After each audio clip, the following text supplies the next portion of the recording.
इस वीडियो में हम दो चीजें डिस्कस करने वाले हैं। पहली चीज वो होगी जिसके लिए आप यहाँ पर आए हैं, मतलब क्या चेंजेस होने वाले हैं मुंबई इंडियंस की प्लेइंग 11 में। और ये भाई मतलब कंपलसरी है, मुंबई इंडियंस को ये चेंजेस करने चाहिए। अगर मैच जीतना है हैदराबाद के खिलाफ काफी अच्छे मार्जिन से, तो मुंबई इंडियंस को ये चीजें करनी पड़ेंगी। लेकिन हम बात करते हैं कि कौन से चेंजेस होने वाले हैं मुंबई इंडियंस की प्लेइंग 11 में।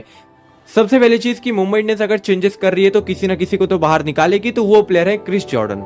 क्रिस जॉर्डन आए हैं देखिए जोफ्रा आर्चर की जगह, और हमें जोफ्रा आर्चर की कमी बिल्कुल महसूस नहीं हुई। जिस तरीके से जोफ्रा आर्चर रन लुटा रहे थे उसी तरीके से क्रिस जॉर्डन भी रन लुटा रहे हैं। देखिए पोलार्ड की लेगेसी टीम डेविड कंटिन्यू कर रहे हैं या नहीं कर रहे हैं, लेकिन हाँ ये चीज आप मान जाइए कि भाई जो लेगेसी है ना जोफ्रा आर्चर की, वो कंटिन्यू कर रहे हैं। जिस तरीके से वो पिटा भी रहे हैं वो हम सबको दिख भी रहा है।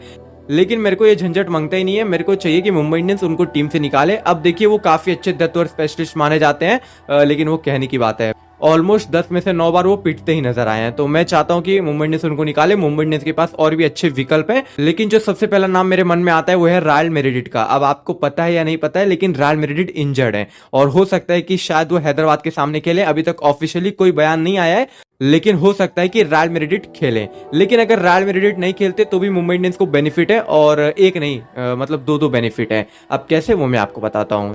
क्रिस जॉर्डन को मुंबई इंडियंस ने टीम से निकाला और उनकी जगह पर लिया अर्जुन तेंदुलकर या फिर अरशद खान। एग्जाम्पल के लिए हम अर्जुन तेंदुलकर को लेकर चलते हैं। एग्जाम्पल नहीं, मैं चाहता हूं अर्जुन तेंदुलकर ही टीम, क्योंकि वो थोड़े अच्छे गेंदबाज लगते हैं। ठीक है, अगर हम बात करें अर्जुन तेंदुलकर की, तो यहाँ पर वो एक इंडियन है। मुंबई इंडियंस अपने प्लेयर में 3 ओवरसीज खिलाड़ियों के साथ उतरेगी। अब यहाँ पर मुंबई इंडियंस को एक बेनिफिट मिलेगा इम्पैक्ट प्लेयर वाला। अब देखिए मुंबई इंडियंस इम्पैक्ट प्लेयर के थ्रू आकाश मधवाल को रिप्लेस करती है विष्णु विनोद से, लेकिन मैं चाहता हूं कि भाई वो रिप्लेस करे जेसन ब्रेंडॉफ को देखिए ट्रिस्टन शप से, और ये एक्चुअल में होना चाहिए। अब आप कहोगे कि भाई विष्णु विनोद में क्या कमी है, विष्णु विनोद भी तो काफी तगड़े बल्लेबाज हैं।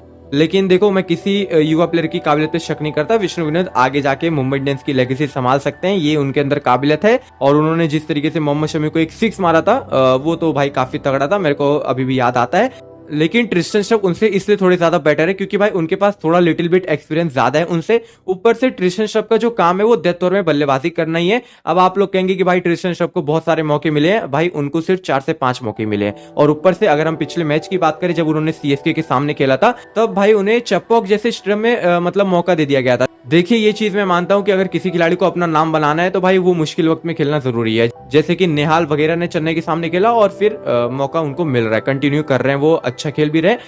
लेकिन ट्रिस्टन शप एक ऐसे बल्लेबाज है जिनके बल्ले पे अगर गेंद आती है तो फिर वो पार जाती है। मतलब देखिए वानखेड़े का जो पिच है वो उनके लिए एकदम अनुकूल है।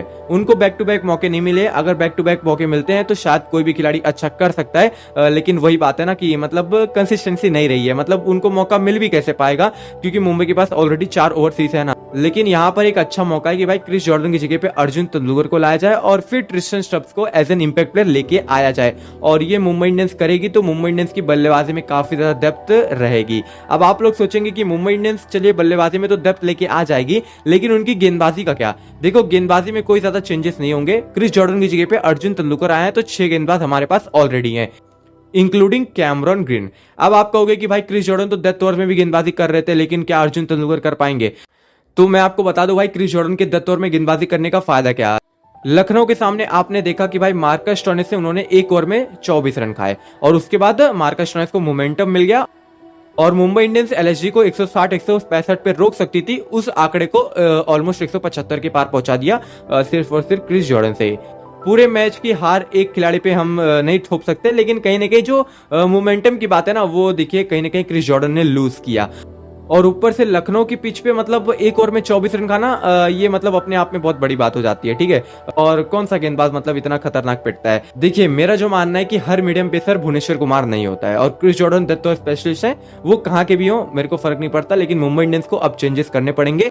तो मेरे को लगता है कि भाई मुंबई इंडियंस को अभी से थोड़े डिसीजन लेने पड़ेंगे और थोड़ा अपने आप को सिक्योर करना पड़ेगा, और इसके लिए उनको चेंजेस करने पड़ेंगे, और ये जरूरी है। ये मतलब ऐसा एक्सेप्शनल नहीं है, ये कंपलसरी है। और मुंबई इंडियंस को अर्जुन तेंदुलकर को लेके आना चाहिए और ट्रिस्टन शप को एज एन इम्पैक्ट प्लेयर लेके आना चाहिए। और बात रही विष्णु विनोद की, तो भाई विष्णु विनोद को अगले सीजन ट्राई कर लिया जाए।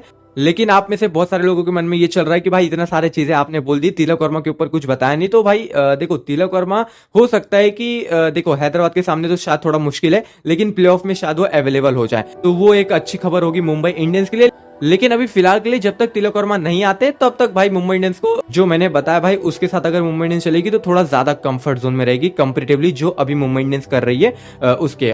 और बात रही कि मुंबई इंडियंस अपने गेंदबाजों को किस तरीके से रोटेट करेगी, तो ऑलमोस्ट एकदम सिंपल सी चीज है। देखो अगर आप देखोगे तो अर्जुन तेंदुलकर के शुरुआती 8 ओवर में से 3 ओवर उनसे गेंदबाजी करा ली जाए। जेसन मेंडोव से पावर प्ले में चाहिए तो 1 ओवर या फिर 2 ओवर निकलवा लिया जाए। 10 ओवर के लिए यानी कि 16 से 20 ओवर के लिए उनके 2 ओवर बचा लिए जाए। अब यहाँ पर पावर प्ले में यानी कि ऋतिक शौकीन, कुमार कार्तिकेय जो भी पीयूष चावला का साथ निभाता है उसमें से किसी एक से गेंदबाजी कराई जाए। अगर पीयूष चावला पावर प्ले में आते हैं तो वेल एंड गुड। तो यहाँ पर इस तरीके से वो पावर प्ले को समाप्त करेंगे। अब वहां पर यानी कि मिडिल ओवर में पीयूष चावला, ऋतिक शौकीन कमान संभालने के लिए रहेंगे, कैमरॉन ग्रीन भी रहेंगे और आकाश मदवाल के 4 के 4 ओवर अभी तक हमने बचाए हैं।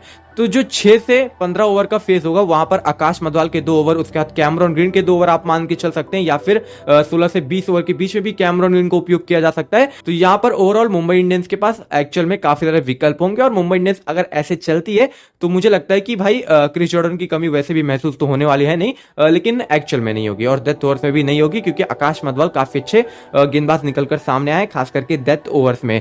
अगर हम लखनऊ के मैच की बात करें तो वहां पर 7.5 की इकोनॉमी भी नहीं थी उनकी, मतलब उन्होंने इतनी अच्छी गेंदबाजी की थी। तो देखते हैं क्या होता है। तो यहाँ पर इन सारी चीजों को समाप्त करते हैं। मुंबई इंडियंस को एक तीर से 2 निशाने लगाने पड़ेंगे, मतलब एकदम शॉर्ट में समझाओ तो क्रिस जॉर्डन को निकालो और जो 2 तीर लगे हैं ना उसमें एक अर्जुन तेंदुलकर है और एक ट्रिस्टन स्टफ है, इनको यूज किया जाए। तो बस आपको क्या लगता है आप कमेंट बॉक्स में बता सकते। और बस इस वीडियो को भी यही खत्म करते हैं। वीडियो पसंद वीडियो को लाइक करना, और आपको क्या लगता है मुंबई कुछ चेंजेस करने वाली है? तो बस मिलते हैं फिर आपसे जल्द अगली वीडियो में। यहाँ तक देखने के लिए आपका बहुत बहुत धन्यवाद। चैनल को सब्सक्राइब कर दो और ऐसी वीडियो सभी आती रहेंगी।